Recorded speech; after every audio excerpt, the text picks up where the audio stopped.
오늘 갈라디아서 강의 6번째 시간, 갈라디아서 3장 6절부터 14절까지의 말씀을 가지고 의인은 믿음으로 말미암아 살리라, 의인은 믿음으로 말미암아 살리라 라는 제목으로 하나님의 말씀을 함께 상고합니다. 율법을 피할 수 있는 길이 있을까요? 여러분, 율법을 어떻게 생각합니까? 우리는요, 하나님의 말씀, 세상 사람들은 하나님의 말씀을 인정하지 않잖아요. 무식하다고 하고 참 괴기하다라고 신자들을 이야기할 수 있어요. 그런데 어떻게 해요? 우리는 하나님의 은혜 가운데 이 기록된 하나님의 말씀이 하나님의 말씀인 것을 믿는 하나님의 자녀들이거든요. 세상과는 다르죠. 여러분, 이 하나님의 말씀이 기록하고 있는 이 율법을 우리가 피하여 살아갈 수 있을까요? 피할 수 없어요. 그런데 이 하나님의 말씀, 율법이 우리에게 주는 것은 두 가지거든요. 하나는 복된 인생을 살아갈 수 있는 것과 또 하나는 저주와 하나님의 심판. 여러분, 말씀은 이 두 가지 길에 대해서 분명하게 이야기합니다. 우리가 생각하는 막연한 기대감을 가지고 어떻게 될 거야, 회색지대는 존재하지 않아요. 하나님의 말씀 앞에 복이 있거나 화가 있거나 두 가지밖에 없습니다. 인간의 운명이라고 하는 것은 율법에 의해 의인과 죄인, 양과 염소로 나누어집니다. 영원한 축복을 받기도 하고요, 영원한 형벌에 처해지기도 합니다. 여러분, 우리가 이것을 인지하고 우리의 인생을 돌아보면 우리의 딜레마가 생깁니다. 우리에게는 이 율법을 완전하게 지킬 능력이 없다라는 것입니다. 전혀 없다는 것이죠. 율법이 그저 우리의 행위만을 구속하는 것이라면 과감하게 저는 저의 행위가 하나님 앞에 의롭습니다라고 말할지도 모르겠어요. 그런 용기를 가진 분들이 계실지도 모르겠습니다. 그렇지만 이 율법은 우리가 보여지는 행동에만 구속력을 갖는 것이 아니라 우리의 은밀한 마음, 내면의 깊은 생각과 태도까지도 다루고 있기 때문에 율법을 지켜 행할 수 있다라고 말하는 사람은 자기를 기만하는 사람들이죠. 없어요.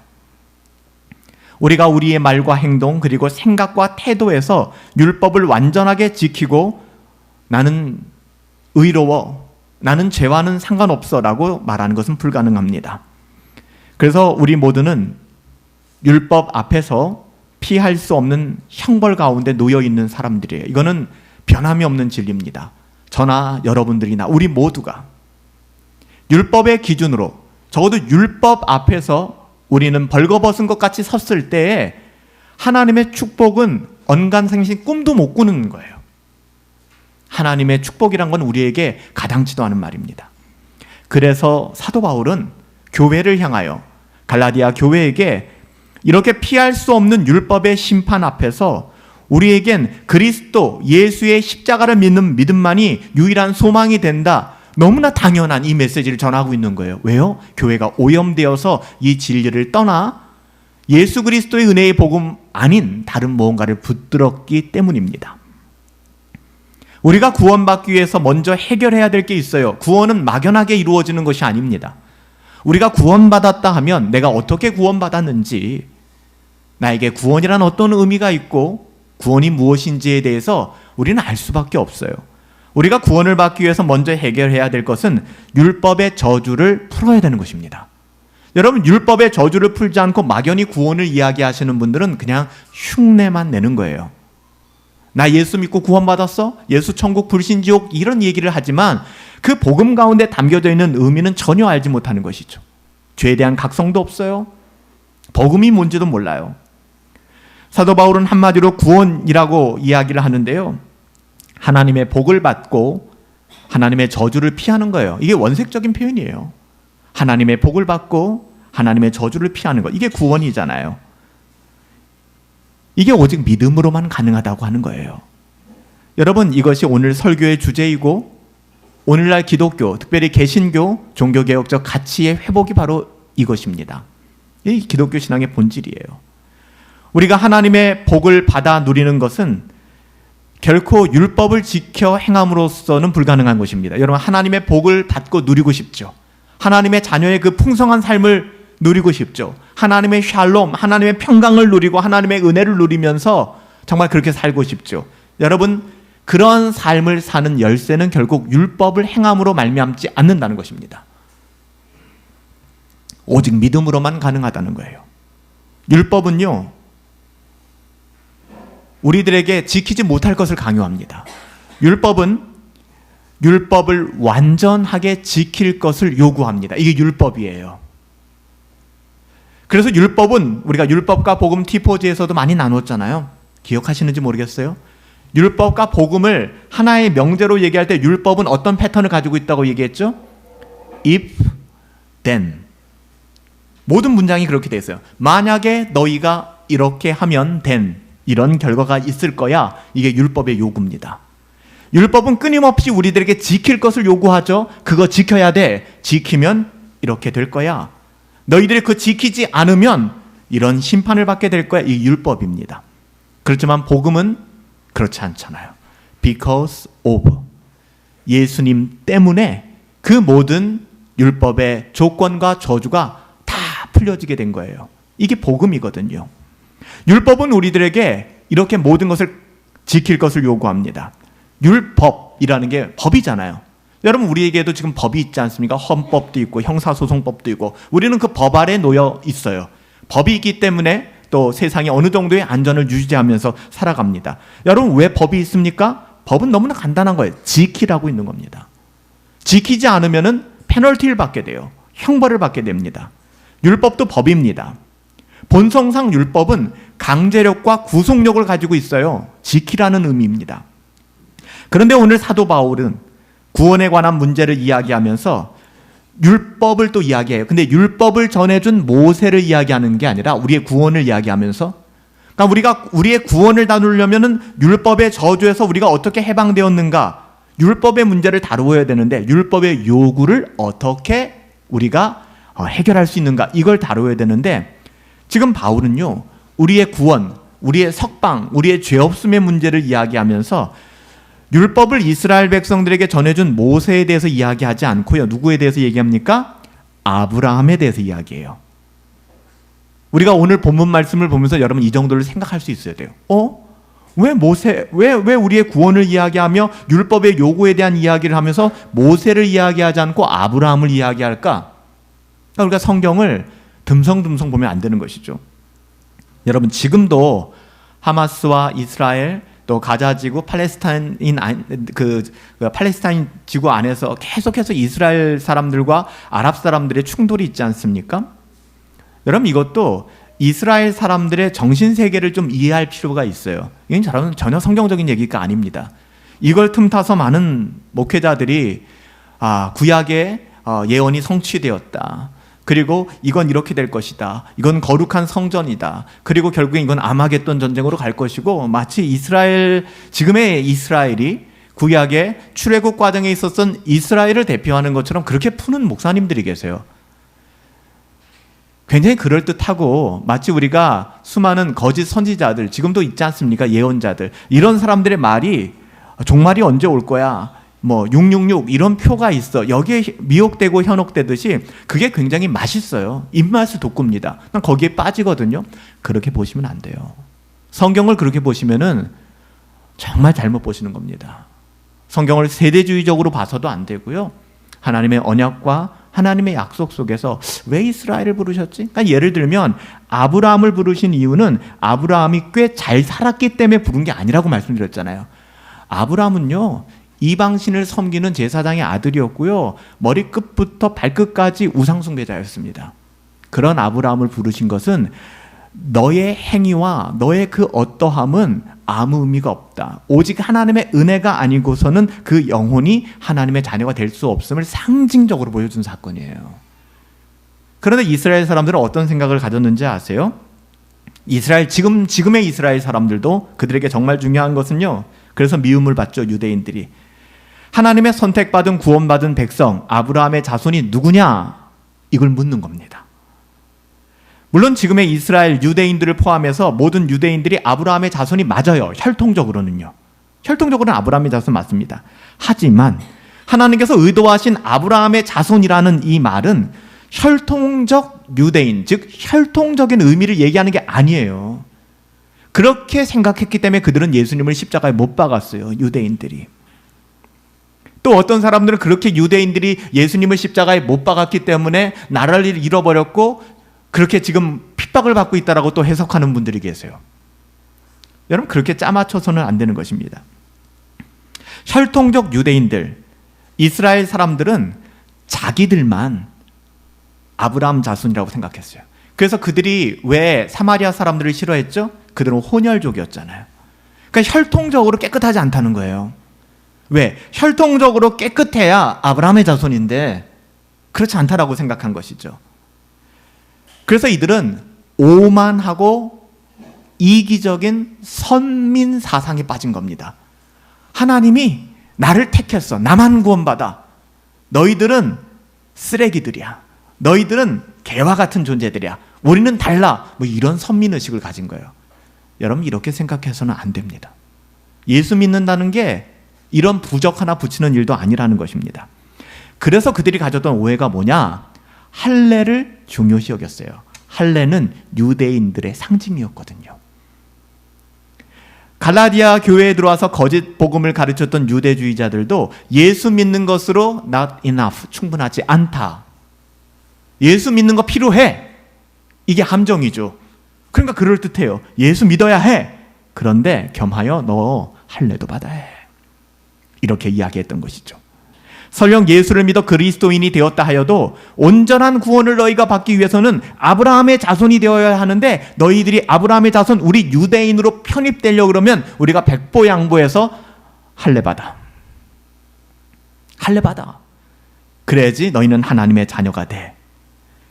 여러분, 아주 요약해서 얘기하면 그리스도의 은혜의 복음, 예수 그리스도를 믿는 그 믿음이 아닌 그 무엇을 구원의 조건으로 제시한다 그러면 그것이 0.00001%라고 할지라도 그것은 이단입니다.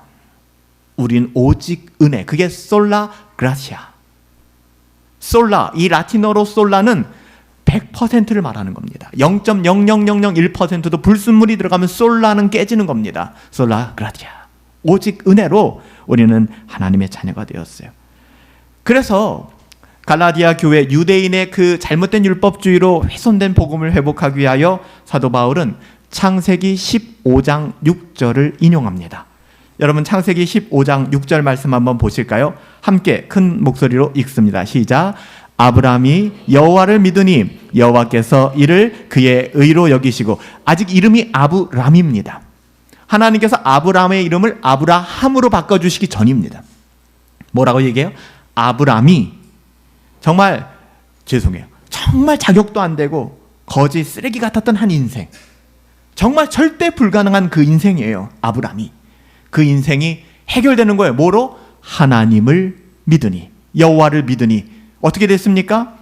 여호와께서 이를 그의 의로움으로 여기셨다. 여기서도 잠깐 우리가 오해하기 쉬운 게, 그러면 아브라함은 믿음이라고 하는 선한 행위가 있었구나라고 생각하시면 안 돼요. 믿음은 은사입니다. 은사. 은사가 뭐예요? 하나님이 은혜로 주신 선물이에요. gift, spiritual gift가 은사입니다. 믿음이라고 하는 것은 내가 만들어낸 것이 아니라 하나님이 은혜로 내게 주신 거예요. 그러니까 하나님께서는 아브라함에게 은혜를 주시고 아브라함을 택하신 거예요.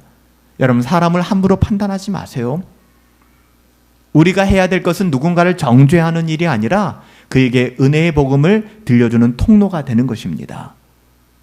우리를 통하여 하나님께서 그 일들을 행하실 거니까 우리는 그 일들을 묵묵히 수행하면 되는 거예요. 그들이 너무나도 중요하게 생각했던 민족의 조상 아브라함을 끌어내서 유대인들에게 얘기하는 것이죠. 아브라함이 어떻게 구원받았느냐? 여호와를 믿으니 하나님께서 그를 의롭게 여기지 않았느냐? 그 이야기를 하고 있는 거예요. 여러분, 이것이 바로 사도 바울이 이신층의, 오직 믿음으로 말미암아 의롭다함을 받을 수 있다라는 이 종교개혁적 가치죠. 중세 1000년 동안 이 종교개혁적 가치가 훼손되었기 때문에 교회가 타락했던 거예요. 그래서 우리가 500여 년 전에 종교개혁이 일어나고, 물론 그 전에 400년, 300년 전에도 종교개혁적 가치는 계속 지속돼 왔었죠.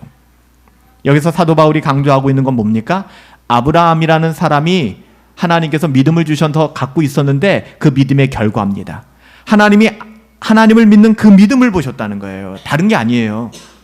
오직 그 믿음을 보시고 하나님은 아브라함을 의롭다고 해주셨어요. 다른 그 무엇도 아닌 오직 믿음으로 의롭다 하시는 것이 아브라함을 통하여 보여주신 하나님의 구원의 계획이었습니다. 그렇다면 하나님은 어떤 의도로 아브라함을 선택하셨을까? 유대인들이 생각하듯이 우리는 달라 하나님께서 혈통적인 유대인, 그러니까 아브라함이 진짜 배 아파서 난 자손들, 그 자손들을 선택하시고 구원하시고 복 주시고 이스라엘 아브라함의 그 패거리들, 난 너희들 보호할 거야. 여러분, 그래서 자유신약자들은 뭐라고 얘기합니까? 이 구약의 말도 안 되는 거 우리는 믿을 수 없다. 마치 이스라엘이 깡패 족속처럼 하나님이 고비 족속 하나만 사랑해서 마치 모든 족속들은 다 멸하고 모든 족속들은 다 점령하고 다니고, 이 뭐냐? 뭐 이스라엘 무협지냐? 이스라엘 연대기냐? 이렇게 비난하는 것이죠. 여러분, 기독교를 그렇게 해석하시면 안 되거든요. 하나님이 왜 이스라엘을 부르셨는지 이스라엘은 오해했을지 모르지만 우리는 오해하면 안 되는 거예요. 혈통적 유대인들을 선택하시고 구원하시고 그들만 복 주시고, 그러니까 저희들도 예수 믿는 우리들만 복 받고 우리만 잘 되고, 여러분 이런 생각만 가지고 있으면 안 된다는 거예요. 이런 생각이 극대화되니까 예수 믿는 이유가 복 받고 잘 되고, 예수 믿으면 복 받고 잘 되고, 이런 생각, 번영신학으로 빠지게 되는 것이죠. 여러분, 아브라함을 선택하신 이유는 뭔지 아세요? 오늘 갈라디아서 3장 7절의 사도 바울은 창세기 15장 6절을 근거로 이렇게 대답합니다. 갈라디아서 3장 7절 한번 다시 읽어봅시다. 갈라디아서 3장 7절 보시면 함께 시작. 그런즉 믿음으로 말미암는 자들은 아브라함의 자손인 줄 알지어다. 믿음으로 말미암는 자들은 아브라함의 자손이라는 거예요. 혈통이 아니라는 것이죠. 요한복음에서도 혈통으로나 육정으로나 사람의 뜻으로 나지 아니했다라고 얘기하죠. 하나님을 믿는 사람들은 그가 혈통적으로 유대인이든지 이방인이든지 그거 중요하지 않습니다. 모두 다 아브라함의 자손이에요. 여러분, 지금의 이스라엘 사람들이 시오니즘에 빠져가지고 우리만 하나님의 자녀들이야, 저 아랍 사람들 인정할 수 없어, 여러분 이런 마음들은 굉장히 잘못된 마음입니다. 뿐만 아니라 우리도 기독교인이라는 이유로, 여러분 국제 정세를 보면 그렇지 않아요? 미국이라는 강대국이 그냥 무조건 이스라엘 편을 듭니다. 그리고 일어나는 모든 일들을 그렇게 해석합니다. 여러분, 여기서 나오는 결론은 무엇입니까? 다시 또 양극화가 일어납니다. 시오니즘과 아랍의 그런 생각들이 계속 싸울 수밖에 없는 거예요. 그냥 고민해 보는 것이죠. 우리는 뭐 정치적으로 외교적으로 많은 지식들을 가진 사람들은 아니지만 때로는 어린아이들과 같이 단순한 생각이 질릴 때가 있거든요. 맞아요. 하마스의 극악무도한 행동을 용납할 수 없습니다. 힘든 일이에요. 어느 누구도 이것을 쉽게, 우리 가정에 그런 일이 일어난다면 쉽게 넘길 수 있는 사람은 없을 것입니다. 그럼에도 불구하고 하나님이 말씀하시는 것은 용서 아닐까요? 여기서 그들이 벳샬롬, 하나님의 그 평안의 집을 선언하며 그들을 용서하고 하나님의 용서를 선언한다면 열방이 그들로 말미암아 복을 받지 않겠습니까? 하나님의 자녀들을 부르신 이유가 뭘까? 눈에는 눈, 이에는 이, 내가 맞았으니 너도 죽어야 해, 과연 이 논리일까? 거기에 하나님이 우리만 택했어라는 선민 사상이 들어가면 이거 무서운 괴물같이 바뀌는 것이죠. 십자군 전쟁이 그런 것 아니었습니까? 중세. 여러분, 갈라디아 사람들 역시도 아브라함이 가졌던 동일한 믿음으로 아브라함의 자녀가 될 수 있다. 그러니까 결국 너희들이 유대인이 되기 위해 할례를 행해야 되고, 유대인들과 같이 되기 위해서 믿음 아닌 다른 요소를 교회에 도입해서는 안 된다라고 얘기하는 것이죠. 그래서 사도 바울은 실제로 그의 제자들에게 또 세례를 주며 그가 전도했을 때 의도적으로 할례를 행하지 않았잖아요. 할례를 행할 수도 있고 안 할 수도 있어요. 그렇지만 사도 바울이 그랬던 목적은 무엇입니까? 할례를 행하지 않아도 상관없다는 것입니다. 믿음이 중요하다는 것이죠. 그러니까 혹자는 지금도 세대주의적인 관점으로 성경을 해석하는 분들은 제가 몇 주 전에도 이야기했지만 구원에 관하여 이렇게 얘기한다고요. 그게 우리의 이성적으로는 딱 맞아 떨어져요. 뭐라고 얘기하는지 아세요? 구약 사람들이 아브라함이 어떻게 2000년 전에 오지도 않을 메시아를 보고서 예수님을 보고서 구원받을 수 있느냐? 그 말이냐? 말 같지도 않은 소리. 아브라함이 구원받은 것은 그냥 하나님이 하라는 대로 해서 순종해서 구원받은 거다. 여기서 예수 믿어 구원받았다라고 얘기하는 건 무식한 소리다라고 얘기하는 분들이 계세요. 결국 뭐예요? 그러면은 오직 은혜의 복음 예수 그리스도를 믿음으로 구원받는다는 이 모든 진리가 기독교 내에서 부인되는 것입니다. 여러분, 우리가 예수 믿는 것을 논리적으로 설명하실 수 있는 분이 계십니까? 이쪽 뺨을 맞았는데 이쪽 뺨을 어떻게 내밉니까? 내 아들을 죽였는데 그 아들을 죽인 사람을 어떻게 내 양아들로 받아들입니까? 불가능합니다. 여러분, 우리의 구원과 하나님의 자녀다운 삶은 논리로 말로 설명될 수 있는 게 아닙니다. 우리가 하나님의 자녀로 구원받았다라는 것, 왜 자꾸만 이성적으로 이해돼야 믿겠다고 하십니까? 아브라함도요, 아담도요, 오실 예수 그리스도를 믿음으로 구원받았습니다. 물론 그들 가운데 클리어하지는 않았어요. 이 복음의 점진적 계시라고 이야기하죠. 창세기 3장 15절에 원시복음, 여인의 후손이 뱀의 머리를 깰 것이다 에서부터 우리의 메시아 예수 그리스도는 드러나고 있어요. 점점 더 자세하게 이것이 이사야 시대 때 가서는 그는 실로 우리의 질고를 지고 우리의 슬픔을 당하였거늘 사람들은 그가 그의 죄악 때문에 맞으며 고난을 당한다. 그가 찔림은 우리의 죄악을 인하며 예수님을 예언하는 메시지잖아요. 조금 더 자세하게 모든 시대의 구원은 예수 그리스도를 믿음으로 말미암아 이루어지는 것이죠. 그렇기 때문에 우리의 행위, 우리의 어떠함을 이야기하는 것은 성경에서 벗어난 잘못된 가르침이에요. 이것을 분명하게 가르치는 것은 오늘 본문 8절이거든요. 갈라디아서 3장 8절에서 사도 바울은 역시 구약 성경을 인용합니다. 인용 구절이에요. 우리 갈라디아서 3장 8절 말씀 한번 같이 읽을까요? 같이 한번 읽습니다. 시작. 또 하나님이 이방을 믿음으로 말미암아 의로 정하실 것을 성경이 미리 알고 먼저 아브라함에게 복음을 전하되 모든 이방인이 너로 말미암아 복을 받으리라 하였느니라. 여러분, 이것이 어떻게 보면 교회의 부르심이에요. 저와 여러분들을 통하여 믿지 않는 사람들이 복을 받게 되길 예수님의 이름으로 축복합니다. 아브라함을 부르시고 내가 복을 다 쎄러 부어줄게. 너 복 받아. 너희 자손들 다 잘 될 거야. 다 인류대 들어갈 거고 다 좋은 집에 살 거고 다른 사람들이 너희 가정을 손도 못 댈 거야. 이렇게 말씀하지 않으셨어요. 하나님이 아브라함에 주신 복을 창세기를 여러분 복기에서 보시면 뭐라고 말씀하시는지 아세요? 아브라함아, 하늘을 봐.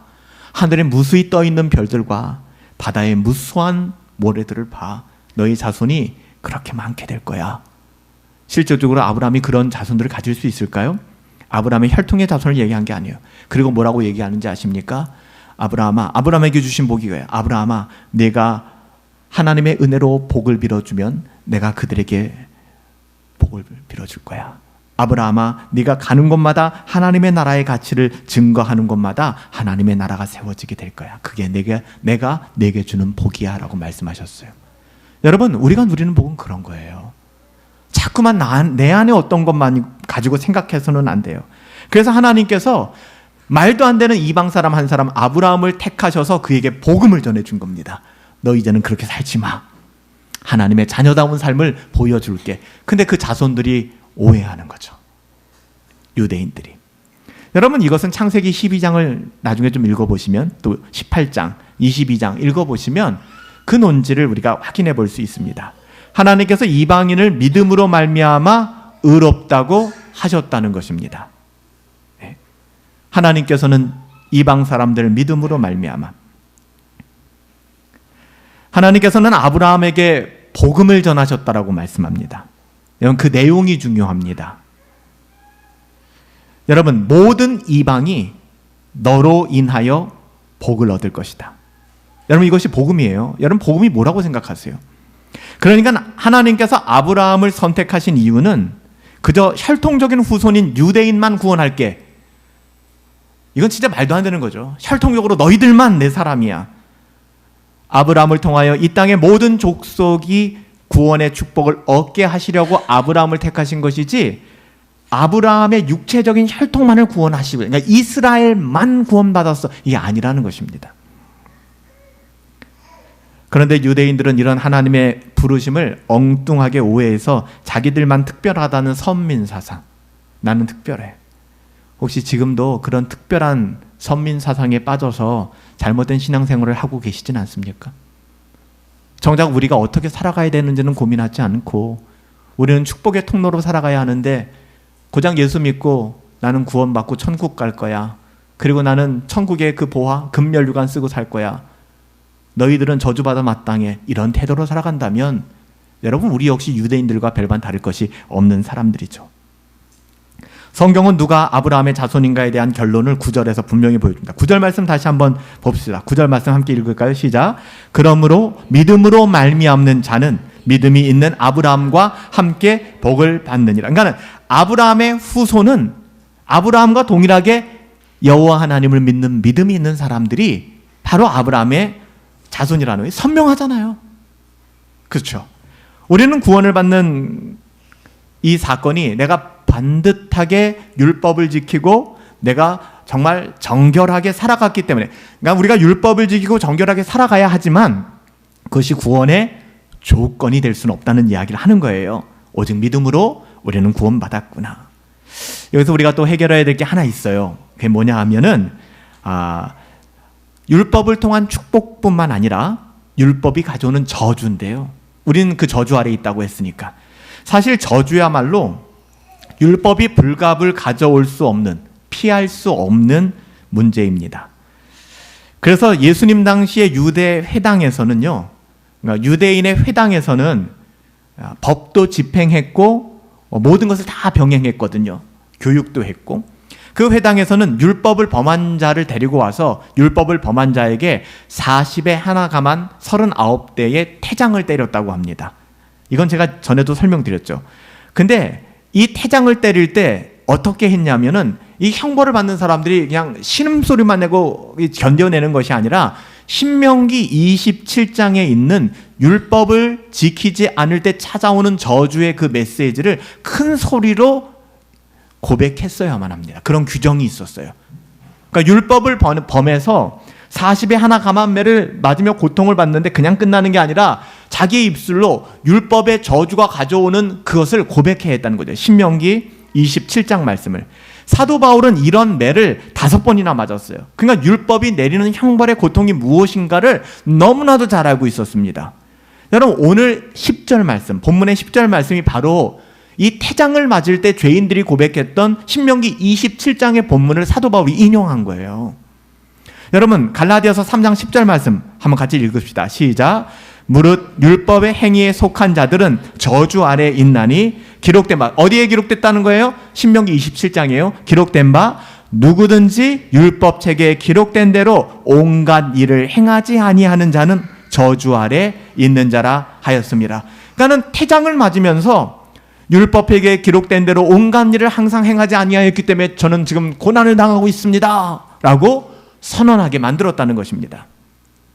그래서 신명기 27장 26절 말씀에 인용해서 율법의 행위에 속한 자는 의롭게 되기 위해서는 율법의 행위에 의존하기 때문에 결국에는 율법의 심판을 받을 수밖에 없다, 이것을 강조하고 있는 것이죠. 여러분, 여기서 사도 바울이 보여주고자 했던 것은 율법의 행위에 의존하는 자들이 율법의 저주 아래에 있기 때문에 결국 그들은 구원에 이르지도 못할 뿐만 아니라 그들의 삶은 비루하고 정말 힘들고 어려운 삶의 여정을 살아갈 수밖에 없다는 것입니다. 왜냐하면 율법은 퍼펙트하게 율법을 지킬 것을 명령하기 때문에. 근데 우리는 지킬 수 있다고요? 없기 때문에. 그 간극이 너무 큰 거예요. 하나님의 완전한 기준을 지키는데 실패한 형벌은 뭘까요? 하나님의 저주인데 그냥 저주가, 그럼 하나님 저주, 그럼 하나님 되게 나쁜 분 같잖아요. 하나님의 의로운 저주입니다. 이건 하이델베르크 교리문답을 통해서 우리가 다 살펴봤던 내용들이에요. 그렇죠? 왜 우리는 죄를 지을 수밖에 없는가? 그럼 우리는 죄를 짓게끔 만들어졌는가? 다 살펴봤잖아요. 이걸 지금 다시 이야기할 수는 없고요. 하나님의 저주는, 하나님의 심판은 의로우신 심판입니다. 하나님은 우리를 죄를 짓게 만들지 않으셨거든요. 죄에 대한 책임은 우리에게 있는 거예요. 인간에게. 본문 10절에 숨겨진 전제가 있는데요. 그것은 우리 모두가 율법을 범한 사람이라는 전제입니다. 혈통적으로 유대인이나 이방인이나 다를 것 없어요. 혈통적인 유대인들이 우쭐할 필요가 없어요. 똑같아요. 그들도 예수님을 믿음으로 구원받은 것이고 이방인들에게도 구원이 열린다면 똑같아요. 예수 그리스도를 믿는 믿음으로 구원받는 겁니다. 여기서 가짜않게 우리는 유대인이야 라고 한다 그러면 어리석은 것이죠. 만일 누군가 완전하게 율법을 지킬 수 있다면 그는 율법의 행위로 구원을 얻게 될 것입니다. 근데 중요한 건 그런 사람이 없다는 것이죠. 이것을 종교개혁자들이 하나의 명제로 만든 게 뭐예요? Total depravity, 인간의 전적 타락입니다. 인간의 전적 타락이 있기 때문에 우리에게는 sola gratia, 오직 은혜가 필요한 거예요. 그렇지 않다면 우리 안에서 선한 양심을 만들어내서 믿음을 생산하고 하나님 믿을 수 있잖아요. 그럴 가능성이 우리에게 전혀 없다는 게 문제거든요. 여러분, 우리가 이 부분을 하이델베르크 교리 문답 제13문답에서 살펴보았어요. 우리 한 번 더 복습할까요? 하이델베르크 교리 문답 제13문답 이렇게 물어요. 여러분 답하십시오. 그렇다면 죄인인 우리 자신이 하나님의 공의를 만족시킬 수 있습니까? 다 같이 시작. 우리는 결코 우리의 공의를 만족시킬 수 없습니다. 오히려 반대로 우리는 날마다 우리의 죄의 부채를 증가시킬 뿐입니다. 이게 인간의 본질이에요. 하나님의 공의를 만족시키기는커녕 더 심각한 죄를 날마다 지을 수밖에 없다는 것이죠. 문제는 율법 자체에 있는 게 아닙니다. 하나님은 선하십니다. 율법을 지키지 못하게 된 우리 자신에게 문제가 있는 거예요. 율법은 율법을 지킬 수 없기에 율법이 인간에게 할 수 있는 것은 하나님의 진노 아래로 데려갈 뿐입니다. 그래서 율법주의에 빠진 분들, 율법을 지켜야지 하시는 분들은 비루한 인생을 살 수밖에 없어요. 너무 비참하죠. 그래서 유대인들은 율법의 행위를 강조하면서도 사실은 그들 내면 속에 깊은 딜레마에 빠져서 선한 선생이요, 내가 어찌 구원을 얻을 수 있겠습니까? 그 밤에 찾아와 예수님 앞에 토로할 수밖에 없는 지경이 되는 거예요. 율법을 통해 의로움을 증명하기는커녕 도리어 자신이 하나님의 저주 아래 있음을 확인할 뿐이죠. 율법을 준수하는 행위에 우리가 따라서 살고자 한다 그러면 우리는 더욱더 깊은 수렁. 그래서 신앙생활이 율법주의에 빠지면 재미가 없어요. 그리고 비참해집니다. 사도 바울은 11절에서 이렇게 증거합니다. 갈라디아서 3장 11절을 보시면 또 하나님 앞에서 아무나 율법으로 말미암아 의롭게 되지 못할 것은 분명하다. 여러분, 분명히 이야기합니다. 율법의 그 어떠함으로, 우리의 어떠함으로는 하나님 앞에 의롭게 될 수 없습니다. 이는 의인이 믿음으로 말미암아 살리라 함과 같으니라.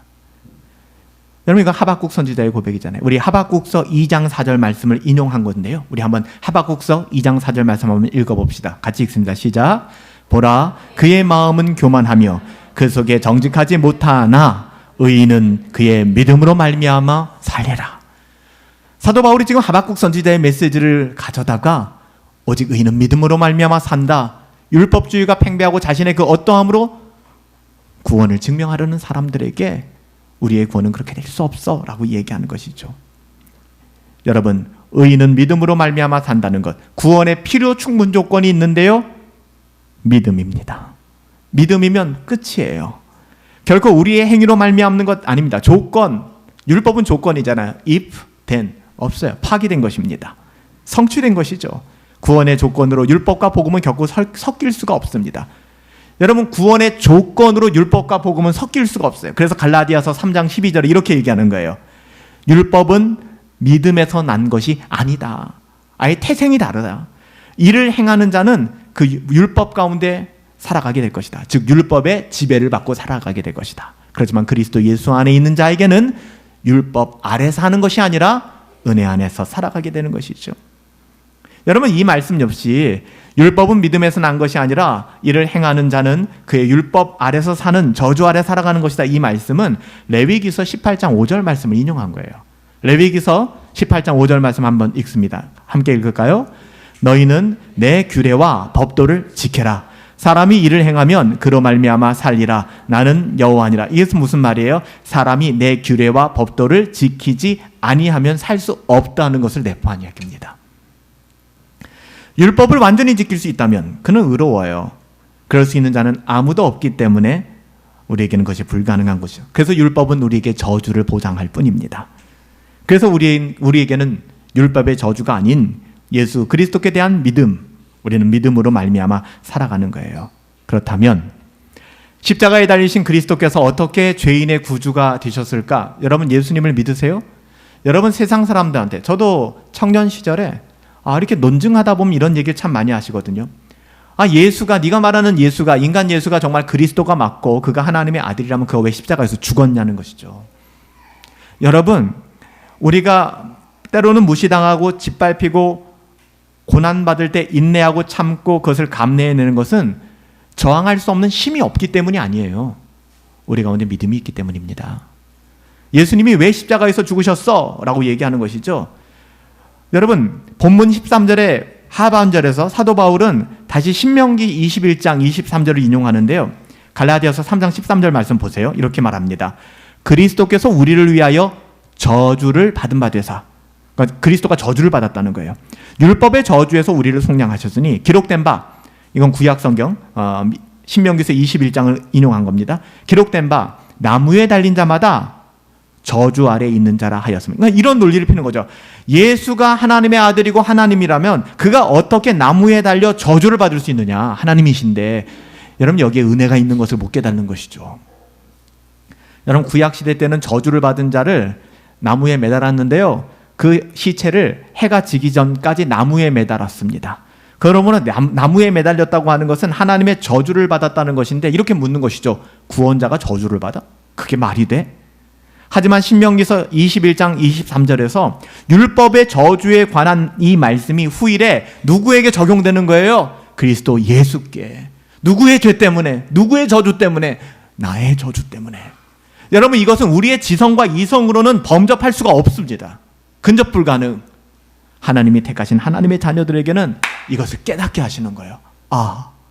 예수가 십자가에서 그 모든 저주를 당하셨는데 나 때문이었구나. 내 죄 때문이었구나. 자기 죄 때문에 울어본 적이 없고 자기 죄 때문에 비참해 본 적이 없는 사람은 이 죄에서 해방된 기쁨과 즐거움을 누릴 수가 없어요. 그냥 종교의 흉내만 낼 뿐이지. 그래서 사도행전 5장 30절에 사도들은 뭐라고 얘기합니까? 너희가 나무에 달아 죽인 예수를 우리 조상 하나님이 살리시지 않았느냐? 유대인들을 향하여 항변하는 거예요. 사도 베드로도 뭐라고 얘기합니까? 친히 나무에 달려, 십자가라는 표현을 일부러 안 쓰는 거예요. 왜요? 인간의 모든 저주를 주님이 다 뱀팡 뒤집어 쓰셨다는 걸 강조하기 위하여, 구약의 이 말씀을 강조하기 위해서 나무에 달렸다라고 표현하고 있는 것입니다. 친히 나무에 달려 그 몸으로 우리의 죄를 담당하셨으니, 우리 베드로전서 2장 24절 같이 한번 읽어봅시다. 시작. 친히 나무에 달려 그의 몸으로 우리의 죄를 담당하셨으니 이는 우리의 죄로 하여 죽고 의에 대하여 살게 하려 하심이라. 저가 채찍에 맞음으로 너희는 나음을 얻었나니. 신명기서 말씀과 이사야서 말씀을 사도 베드로는 예수님께 적용시키고 있습니다. 사도 바울이나 사도 베드로가 지금 하고자 하는 말이 뭘까요? 십자가라는 나무에서 달려 죽은 예수는 하나님의 저주를, 율법의 요구를 만족시킨 것이죠. 우리가 당해야 돼. 우린 그걸 믿음으로 구원받는 것이고요. 사도 바울은 이것 외에는 우리에게 구원의 길이 없다. 예수님의 죽으심을 훼손하지 말아라. 십자가 은혜의 복음을 붙들어야 된다. 여러분 이것이 오늘 사도 바울의 결론 아니었습니까? 14절에 사도 바울이 이렇게 증언합니다. 이는 그리스도 예수 안에서 아브라함의 복이 이방인에게 미치게 하고 또 우리로 하여금 믿음으로 말미암아 성령의 약속을 받게 하렵니다. 아브라함이 받았던 복, 그러니까 하나님 앞에서 의롭다함을 받는 이 구원의 사건이 모든 이방인들에게 미치게 될 것입니다. 우리 모든 이방인들에게 미칠 뿐만 아니라 반면 우리가 받아야 될 모든 율법의 저주는 누구에게로? 예수 그리스도께로 향하였다는 것입니다.